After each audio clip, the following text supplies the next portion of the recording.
अबोली छतरी आपरी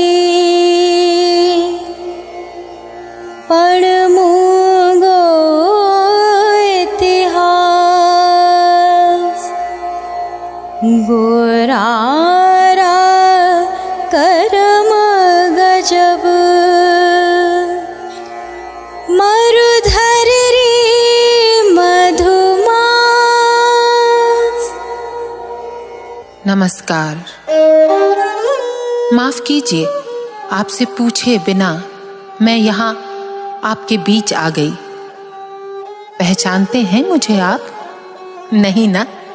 कैसे पहचानेंगे? आज का मनुष्य जीवित व्यक्ति को नहीं पहचानता, फिर मैं तो निर्जीव पत्थरों की एक छतरी मात्र हूं।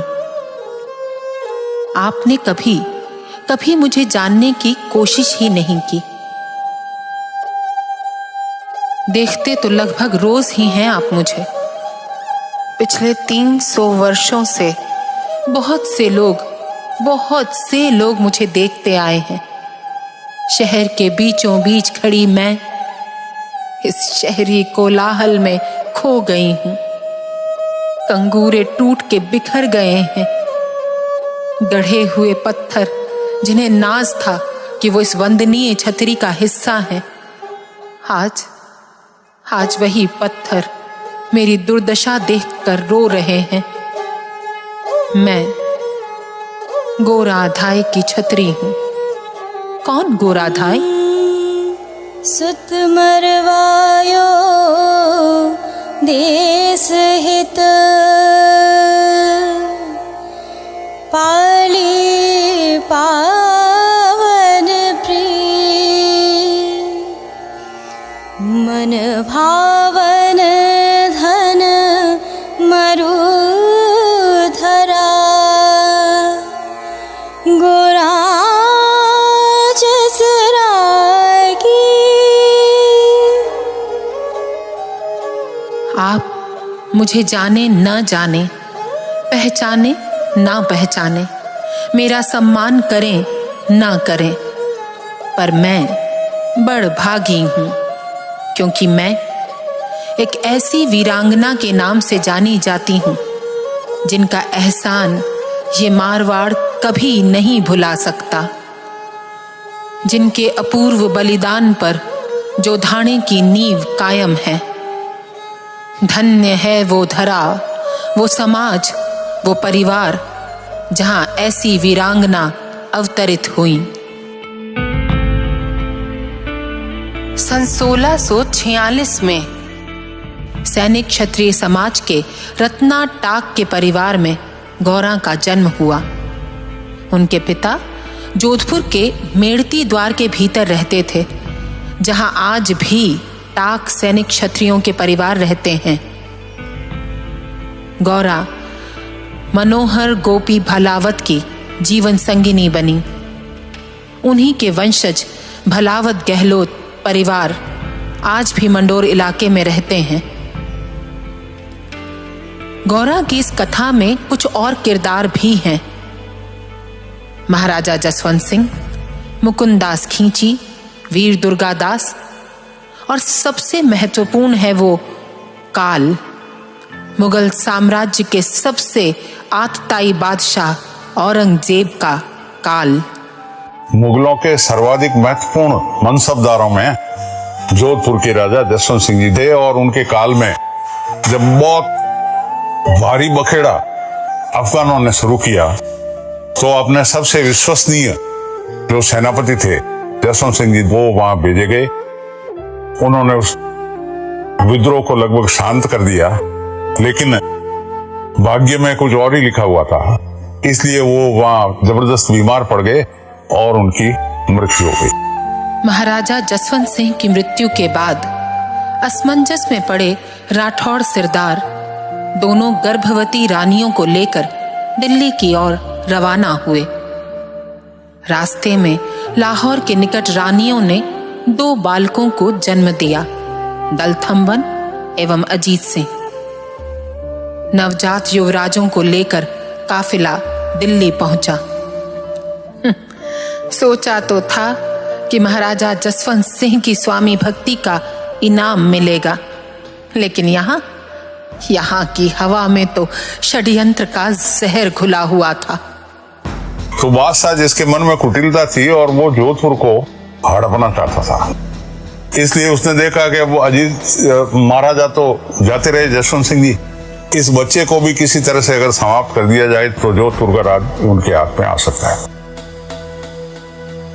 किसी तरह से जो साथ में राठौड़ी सामंत थे, उनको ये आभास हो गया कि बादशाह के मन में कहीं कुटिलता है, अन्यथा ये हवेली के बाहर मुगल सैनिकों के पहरे की क्या जरूरत है। तो ये शंकित हो गए और उन्होंने कहा कि कुछ अहित होने से पहले जोधपुर के राजकुमार को निकाल दिया जाए। इसलिए एक योजना बनाई सबने बैठ के।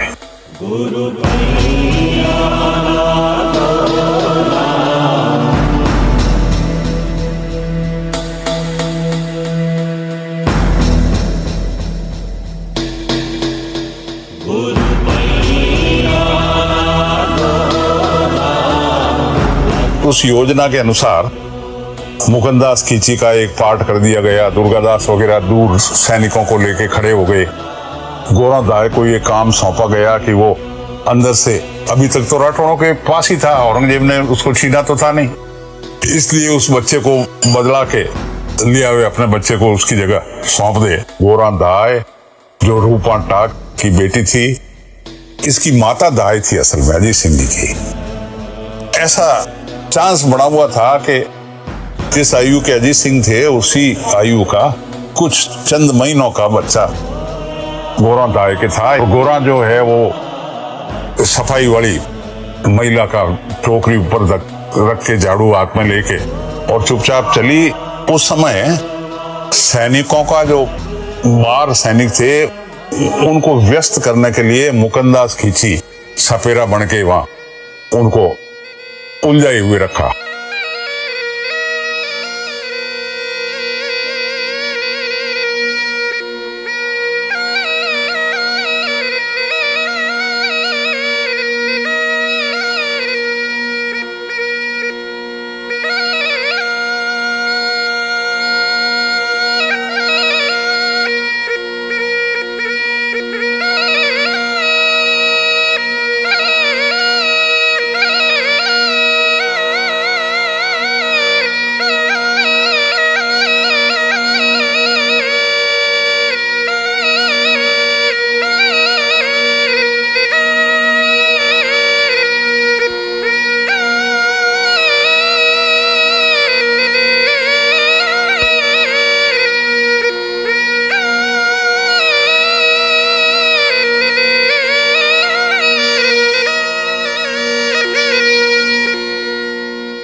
खिमता रंग करोड़ जग मेरा खोजीव तो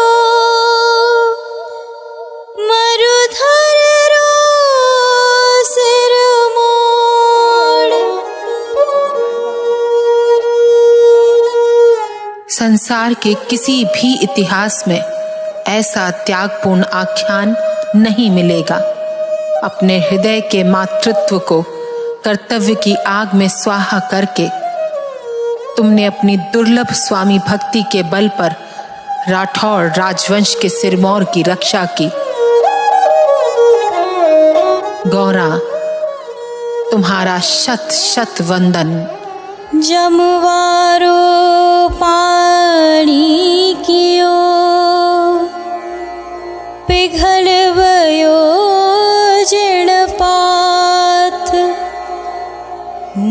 उधर पानी रोकियो,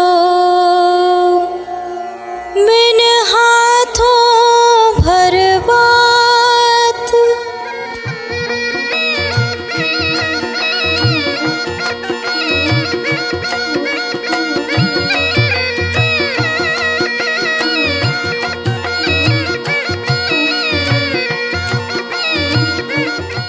बाहर आके उसने चारणों में प्रचलित मान्यता के अनुसार नांदू चारण को सौंपा, जो आगे ले गया। उसने ये जलसा समाप्त करने के बाद में मुकंदा जाके दूर खड़ा हो गया, उसको सौंपा। वो आगे घोड़े पे बैठा के जो सैनिक खड़े थे दुर्गादास के नेतृत्व में, उनके पास ले गया।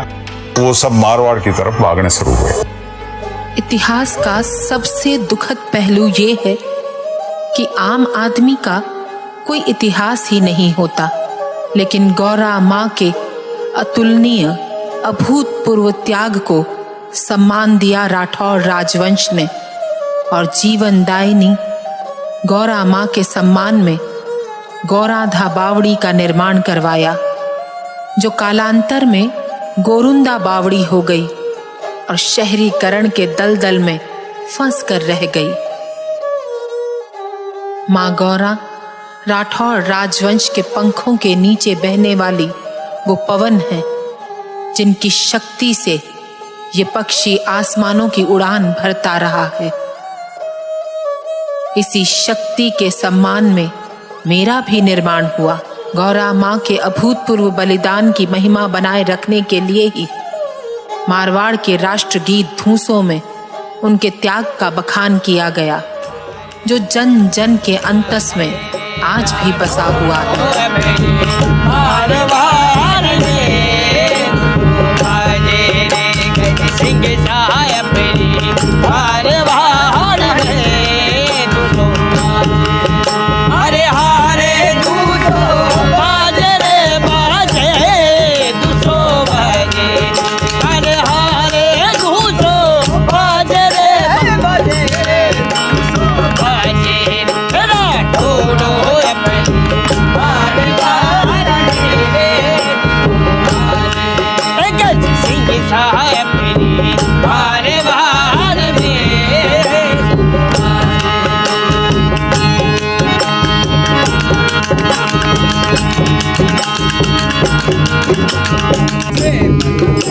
मुल्क में जाओ, जयमल वो मुल्क में जाओ, हमरो हिंदवार रखो।